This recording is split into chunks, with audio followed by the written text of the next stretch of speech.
Shalom, I'm Rabbi Richard Simon, and this is a commentary, some thoughts on Parshat Va-eira.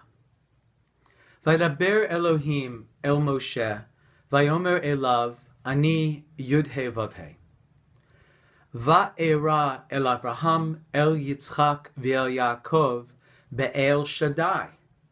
Ushmi Yud-He Vav-He, lo nodati lahem. Elohim spoke to Moses and said to him, I am Yud-He Vav-He. I appeared to Abraham, Isaac, and Jacob as El Shaddai. And my name, Yud-He Vav-He, I didn't make known to them. So once again, we have this idea of the different names of God. So much is spoken, so much is debated, so much is fought over at times with the names of God. What name do we apply to God? And how do we decide what name to apply to God today? How do we think of God? How do we call out to God? So it recalls the teaching of Reb Zalman, Alav Shalom. Reb Zalman used to talk in computer terms, like interfaces. He liked that. He was the computer rabbi, the computer Rebbe. And he told the following midrash. He said that obviously there is existence, we exist, and that there was something previous to the existence, before Bereshit, the creation of the heavens and the earth. And that part of God, that wholeness of God, that existed before creation, that we really can't talk about because it's unmanifest, in Kabbalistic language, we call Ein Sof, without end. And if Ein Sof just manifested as Ein Sof, just stayed as Ein Sof, nothing would be happening. It would be the non-dual God, just existing as all things.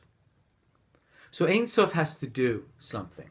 And in Kabbalistic language, that thing that Ein Sof does is shine, give off light. And we call this light Or Ein Sof. It's the light that we all seek when we look up to God, when we reach our hearts out to God. What is this that brings us divinity, that brings us this sense of completeness, of peace? Or Ein Sof.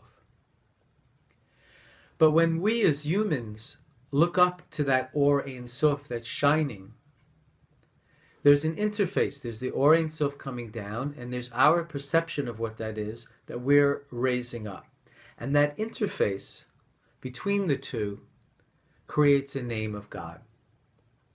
The Or Ein Sof is constant. It's always coming down in the same way. It doesn't change. Through time and space, your glory shines. It's always the same.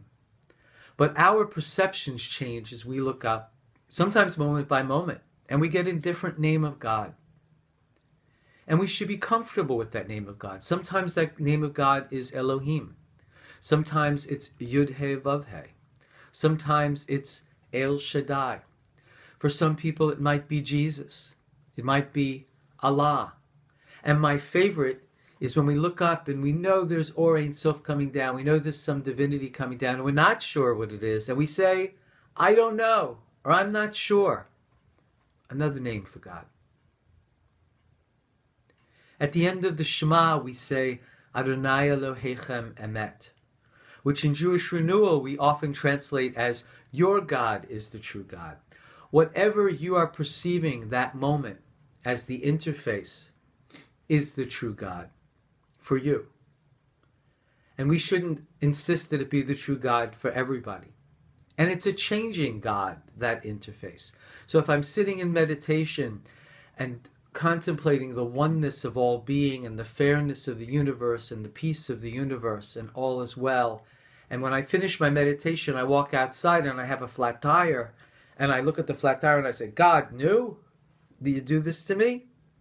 If you were following me around, you'd say, but Rabbi, what happened to a moment ago? It's all one, it's all okay, it's all non-dual God. Now you're talking to a God about a flat tire? And the answer is, yes, my interface has changed.